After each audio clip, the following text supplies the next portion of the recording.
Minyak ibut itu adalah minyak dari dari eh, anak burung yang kalau kami di sini nyebutnya itu anak burung yang masih baru menetas, Ya, dan anak ibut itu harus kita patahkan dulu tulangnya. ya. Nah, nanti besok kita lihat, nah, dia akan nyambung lagi. Hmm, Tulang tulang anak ibut yang dipatahkan tadi itu nyambung lagi. ya, Nanti kita ambil anak ubud ini tadi, anak ubud ini nanti kita oseng, kita jadikan minyak. Itulah dia menjadi minyak ubud. hmm, Karena kita pembuktiannya dulu, kita patahkan dulu kaki anak ubud yang baru lahir ini tadi. Nah, nanti kita lihat besok pasti nyambung. Nah, hmm, nanti kita ngambilnya hari Jumat biasanya. Hari hmm. Jumat, dan nanti anak ubud itu kita oseng sehingga keluarlah minyak. Ya, Itulah nanti untuk kita untuk nolongin orang yang patah tulang, tulang bengkok. Kalau menurut saya Ibu Ida mendapatkan karunia dari Jubata untuk menolong orang, karena di zaman ini berobat itu sangat mahal, banyak rakyat kita juga yang tidak mempunyai dana untuk berobat ke rumah sakit. Uh, dengan Ibu Ida pengobatan gratis, hanya membayar minyak saja, saya rasa itu perbuatan yang mulia yang patut kita dukung. Itu adalah salah satu karunia Ibu Ida juga. Saya yakin kalau sekali lagi beliau masih tulus, masih ikhlas, masih percaya sama Jubata, Ibu Ida akan selalu mampu menolong orang. Itu aja, karena pengobatan di Indonesia ini sangat-sangat sulit dan juga dipersulit. ya. Jadi kita akhirnya kembalilah ke jati diri kita lewat adat, budaya, tradisi kita orang Indonesia, lewat pengobatan tradisional, ya, sehingga ibu ini dikenal orang sebagai ibu penolong, ibu daya yang baik hati, yang rendah hati, yang mau menolong orang, dan itu buat saya luar biasa. Ya. Lima, apakah ada yang bisa membuat minyak ini, Bang?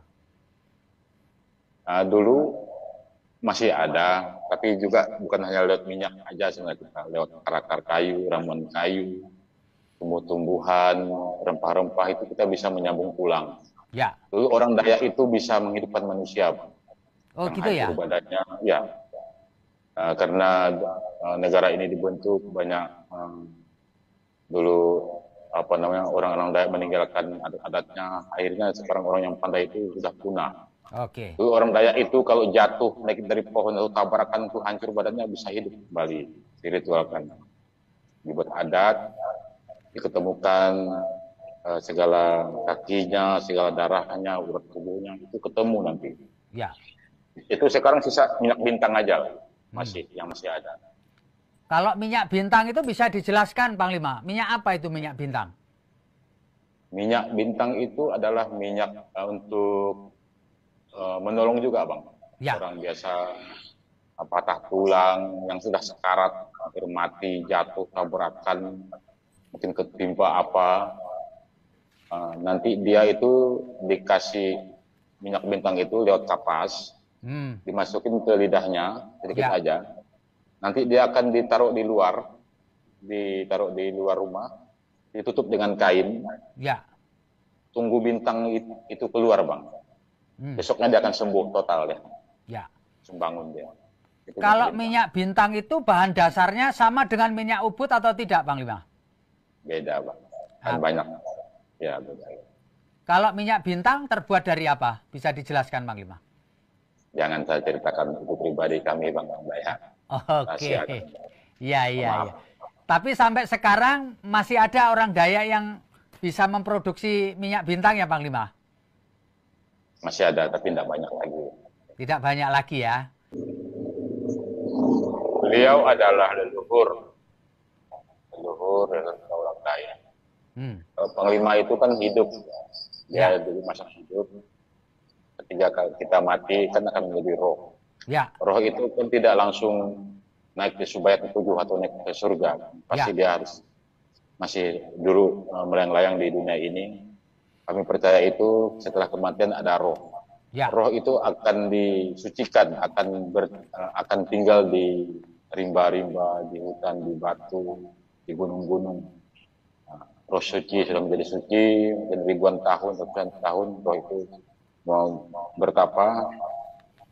Roh itu bisa kita pakai untuk melindungi kita, roh baik, bukan hantu. Roh itu, roh leluhur itu, roh manusia itu roh baik. Dia sudah disucikan lewat ritual daya, itu adat kita menjadi roh. Ya. Itu Pak Burung itu sudah menjadi roh sekarang. Sama dengan dirimu nanti, kalau mati nanti akan menjadi roh. Ya. 500 tahun akan menjadi leluhur. Seperti itu kira-kira. Kita tidak bisa menutup mata dan orang banyak tahu. Banyak persoalan-persoalan kita di tanah-tanah adat kita, termasuk adat-adat kita, dirusak oleh, tanda kutip, orang-orang yang tidak bertanggung jawab. Ya. Tanah-tanah kita dirampas, diiming-imingi, dibohongi, ditipu, plasma. Hutan-hutan kita, hutan-hutan adat kita dirusak karena investor-investor yang tidak bertanggung jawab dengan menjanjikan pembangunan, dengan menjanjikan kelayakan hidup untuk membangun jalan, membangun rumah sekolah, memberikan beasiswa, memberikan uang pekerjaan, tetapi masyarakat tertipu, tanah mereka dirampas, tidak dibayar, janji mereka tidak ditepati. Ini terjadi di kita Kalimantan, hampir semua merata, ke masalah perkebunan dan pertambangan. Ya. Pemerintah harus merubah tentang undang-undang perkebunan dan pertambangan ini. Ya. Ini yang dirugikan adalah masyarakat luas, terutama masyarakat adat Dayak yang di Kalimantan ini. Kami merasa ditipu. Kami merasa hutan itu adalah sumber kehidupan kami. Kami mengenal hutan itu seperti ayah kami. Sungai adalah ibu kami. Hutan dan sungai, di situ ada tumbuh-tumbuhan, ada segala binatang, ada segala ikan. Itu adalah supermarket orang kami, orang Dayak. Kalau itu dirusak, di mana kami harus mengadu tentang hidup kami, makan kami sehari-hari, bikin rumah. Sekarang hutan-hutan banyak habis. Ya. Coba saya mau bertanya kepada Anda yang punya uang. Anda yang mengatakan, mengatasnamakan untuk membangun, untuk memberikan pekerjaan. Coba saya tanya, seumpama di dunia ini, di hutan itu sisa satu pohon.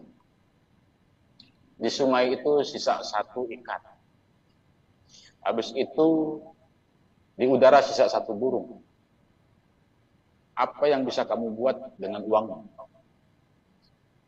Apa yang bisa kamu makan dengan uang? Apa yang bisa kamu belanjakan dengan uang? Ingat, uang itu bukan segalanya. Uang itu bukan segalanya. Jangan keserakahan aja yang kalian inginkan, merusak alam ini. Kalian tidak pernah menanam, kalian tidak pernah menepati janji dengan kami, masyarakat adat Dayak. Kalian membohongi kami. Kalian adalah serigala berbulu domba kalian. Serigala berbulu domba kalian. Kalian perusak alam kami. Mana janji kalian kepada kami? Tidak ada. Kalian akan dihakimi oleh Hakim Agung. Saya pastikan. Kalian boleh baik di depan manusia. Kalian boleh mengatakan kalian makhluk paling baik di keluarga kalian.